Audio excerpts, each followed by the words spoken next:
thought. Good I morning, can't, everyone. I can't wait to see the thumbnail on that. I can't wait. Good morning, my friends.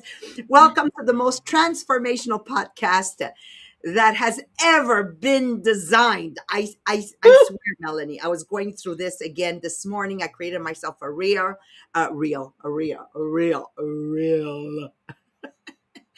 And it's so today it's all about unwillingness to render humble service, because real leadership is not about titles, it's not about power, it's not about status.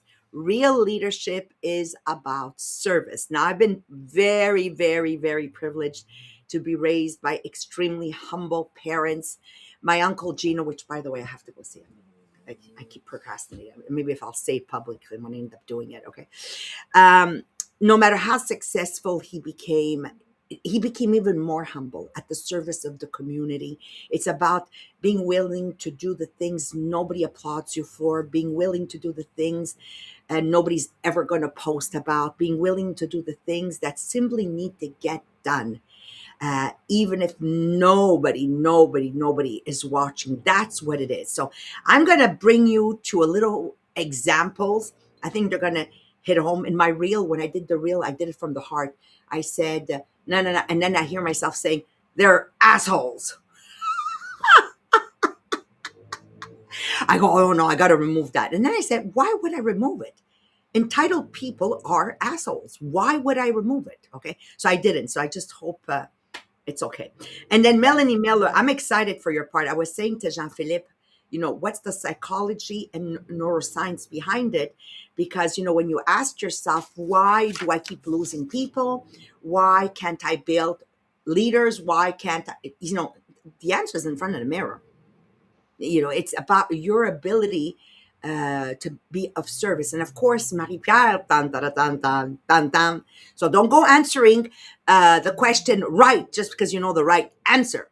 Okay. Answer it for real. Okay. And one of the most important things about servanthood leadership, you must be an example.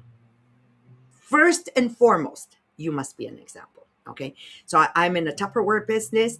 And if I'm not selling, I can tell you to sell. Like I said to one of my directors, if you don't like selling, then you can't be a director. I'm sorry. I'm sorry. It's like telling people, do this, but me, oh, I'm not doing it. Are you kidding me? Are you kidding me? No, no, no, no, no. Okay. So before we dive in, we're going to go over to you, Marie-Pierre Tetro.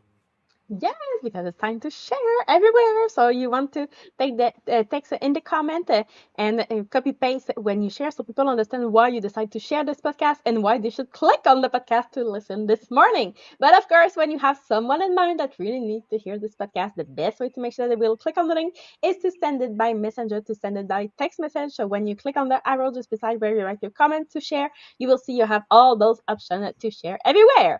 And then we have our contest, Les Millionnaires des Amas. So first, when you go on our Facebook group, Les Millionnaires des Amas Special Group, every time you post, every time you comment, every time you react, you gain points during the month to be in the top 10 contributor of the group. And at the end of the month, the official top 10 will get a voucher to go shop on the boutique Les Millionnaires des Amas. And then we have a draw every month.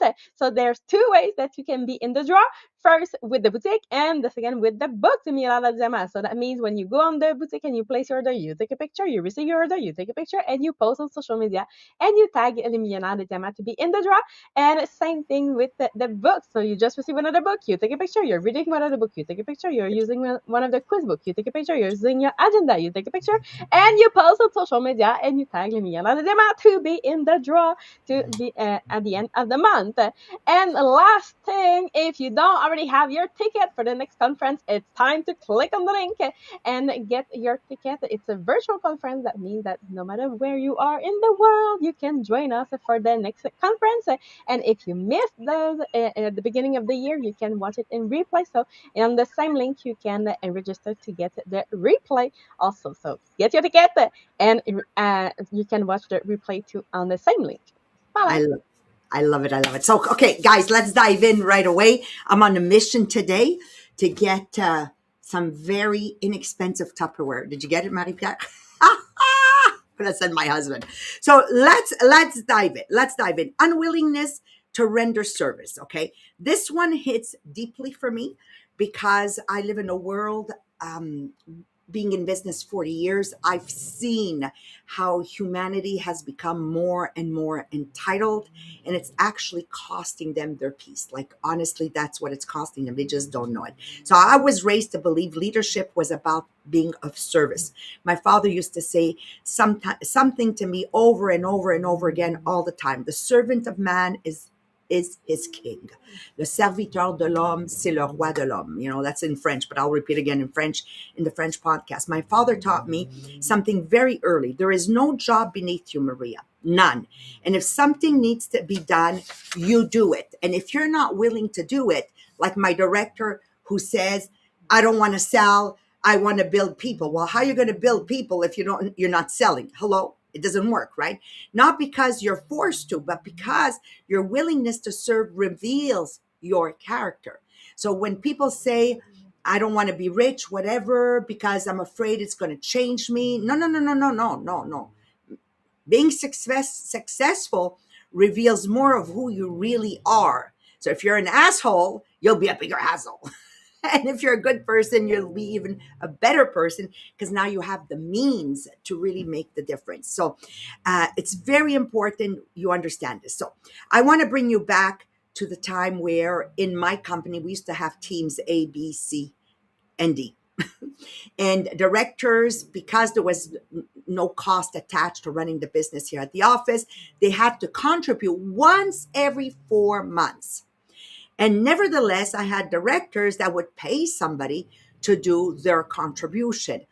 And if ever they couldn't find anybody to replace them to do once every 4 months their contribution, while they were doing the act of what they needed to do to be to cooperate in the running of the systems we had back then, you'd hear them all the way through.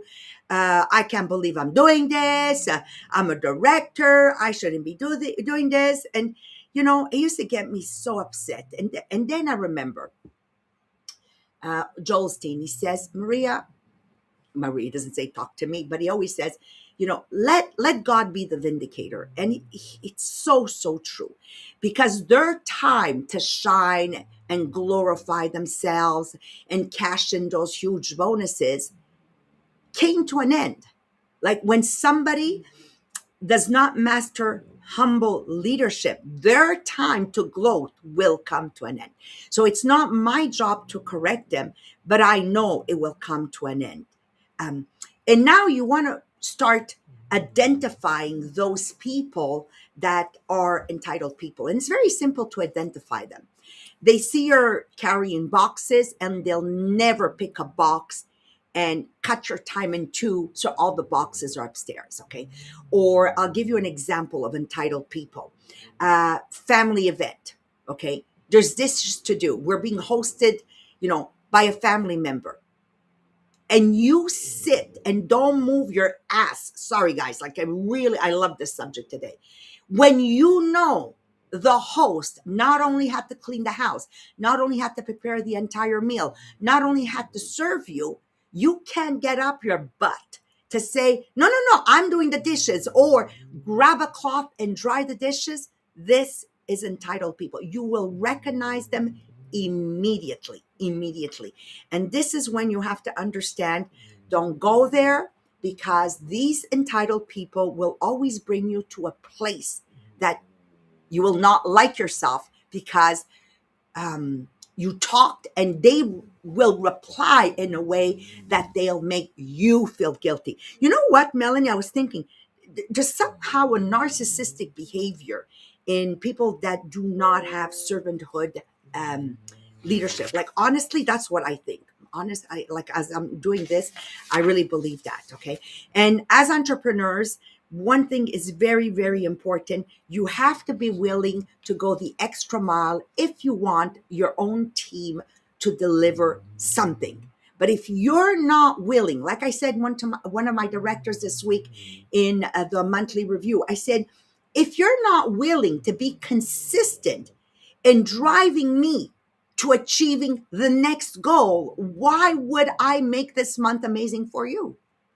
Why will you only talk to me or drive me when you have a massive goal to achieve? Why this month you didn't tell me what I could do, what I should do? And now that's being egotistical. And if that is the case, you will always have a business that either does this, but you'll never grow, or you'll burn yourself out and you just move on to the next thing, to the next thing, to the next thing. And there is a science behind this. And I'm going to leave you in the hands of Melanie Miller so you understand how powerful this subject is today. Thank you very much, Maria. So, as we continue with the major causes of failure in leadership described by Napoleon Hill, this is the second cause: unwillingness to render humble service. And I think it's a fascinating one because it is amazing how often people rise into positions of leadership and suddenly become unwilling to do ordinary things. They want authority, but not service. They want recognition, but not humility. And Hill warns very clearly that this attitude eventually weakens leadership. Now, humble service does not mean that a leader has no authority, and it certainly does not mean weakness. What it means is this: a leader is willing, when necessary, to muck in, to help, to serve, to stand alongside their people instead of always above them. It might be helping to set up chairs at an event, serving food at a company barbecue, helping clean up after a fundraiser, taking time to speak personally with team members. In those moments, something important happens. The leader stops simply being a title and becomes human. And people connect much more deeply with leaders who feel human and approachable. Now, interestingly, modern science strongly supports this idea. When people act with humility and cooperation, the brain responds very positively. Helping others and working alongside other people activates reward pathways in the brain. Dopamine and oxytocin increase. These are chemicals associated with trust, with bonding, with connection, with emotional well being. This creates what psychologists sometimes call a helper's high. Acts of service often reduce stress and increase emotional satisfaction because the brain experiences social connection as rewarding and safe. Humility also reduces ego driven stress. A humble leader does not constantly need to defend status, superiority, or image, and that creates emotional stability. Now let's look at the effect on workers and teams. When people see a leader willing to serve alongside them, something very powerful happens psychologically. Trust increases. The brain perceives fairness, safety, and belonging. People begin to feel valued, respected, included. And when people feel respected, engagement rises dramatically. They become more willing to contribute, cooperate, and support the leader because humble service creates emotional connection. And emotionally connected teams are usually stronger, more loyal, and more resilient. Now, compare this to the opposite kind of leader: the leader who believes certain tasks are beneath them, the leader who distances themselves from ordinary people or ordinary work, the leader who projects superiority. In those environments, something very different happens to the brain. The people around them often experience increased stress, emotional distance, reduced trust. The brain begins to move into self protection mode. People become less open, less honest, less cooperative. Because superiority creates disconnection, and disconnection weakens teams. Interestingly, even the leader themselves often suffers psychologically. Research suggests that excessive status seeking and ego protection increase stress and emotional security. Why? Because the person constantly feels the need to protect their image and position. So instead of creating calm and connection, they create tension and separation. And perhaps this is the great misunderstanding about humility. Some people think humble leaders are weak leaders, but often the opposite is true, because it actually takes confidence and emotional security to serve others willingly. It takes maturity to say, no task is beneath me. Humble leaders are often more approachable, more trusted, and more emotionally intelligent. And this creates healthier teams and healthier environments.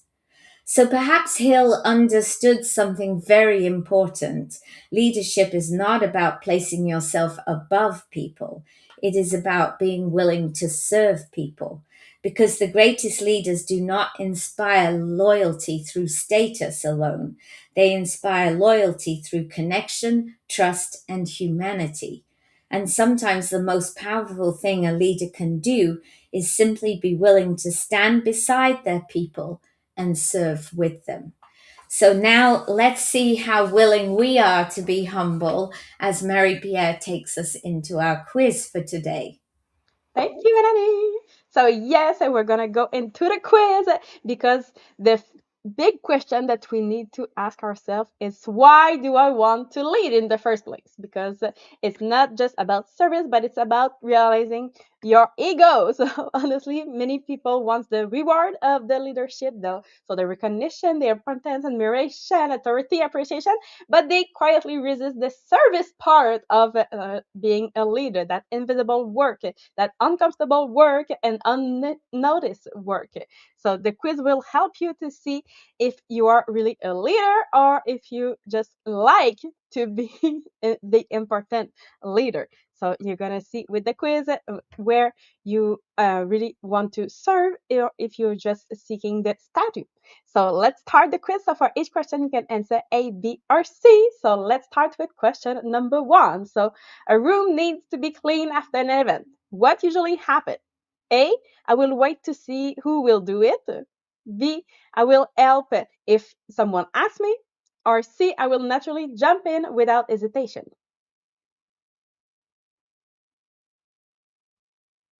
Question number two.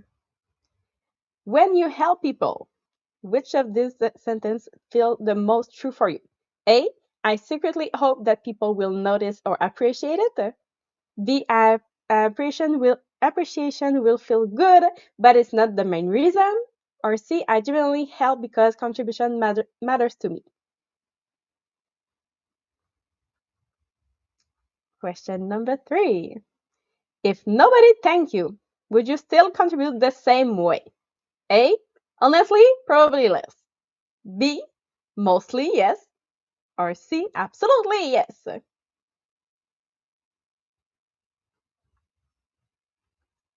Question number four.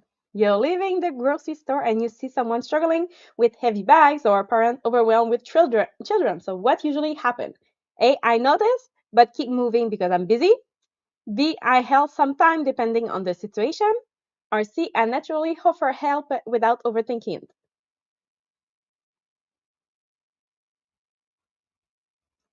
And question number five. In a shared environment, so maybe in your home or the office or in an event. So how do you relate to those invisible tasks like taking the garbage out, refilling supplies, cleaning shared space, or organizing after a gathering? So A, I usually wait until someone asks or handles it. B, I contribute occasionally. Or C, I naturally notice and handle things that help everyone. So did you get mostly A's, mostly B's, or mostly C's? So if you have mostly A, you may unconsciously connect leadership with the importance, recognition, and appreciation. So that creates that emotional distance, that pressure, and low trust, and probably the ego-driven leadership. So people may respect your title, but without that feeling connected to your heart. So the next step will be to practice contribution without needing that validation. Yes, probably if at the beginning it will feel like it's forced, but the more you do it, then that it will become something natural. If you have now mostly B, you are in the in transition leadership. So you generally care about people, but your ego and service still compete inside of you sometimes. So you want to contribute, you want to help, you want to lead well, but appreciation and recognition still affect your emotions. So this create that inconsistency in your immunity and that emotional ups and downs. So service become transformational when it's no longer a transaction. So your next step will be to serve from your identity and not from that emotional reward. And if you have it mostly C, now you are a servant leadership. So you understand something that is really powerful, that the leadership is not how important I am, but the leadership is how much value, peace, and contribution do I bring to others. So you help naturally, you contribute maybe quietly, and you model that behavior. You serve beside people, and that makes other people feel supported and valued. So that create that trust, loyalty, and emotional safety. So people do not feel that they people do not feel below you when you are there. They feel supported beside you. So you want to build that culture where that service becomes something contagious with people around you. So 3 daily practice to make sure that you're a servant leader. Number 1, notice where your ego appears. That's the first step, to be aware when it's your ego. So pay attention if you have those moments where you think, oh, that's not my job. Oh, someone else should do this. Oh, it's not for me. Why do I always have to help? So just be aware of those moments so you can catch yourself and correct. Number 2, do one humble act of service quietly. So without posting it, without announcing it, without needing the praise, just to serve. So one act today will help you becoming that it becomes something natural for you. And number 3, help before you're asked to do it. So look around, what needs to be done, who needs my support, what would lighten someone's load, and don't ask if they need help, but just go and help. So it will something that will really make a difference for people. So the true leader that is a servant leader don't ask what do I get from doing it, but they ask really how can I contribute so people will be better. So on that, I wish you a beautiful day, a beautiful weekend, and we'll see you next week for the next step. Bye, everyone.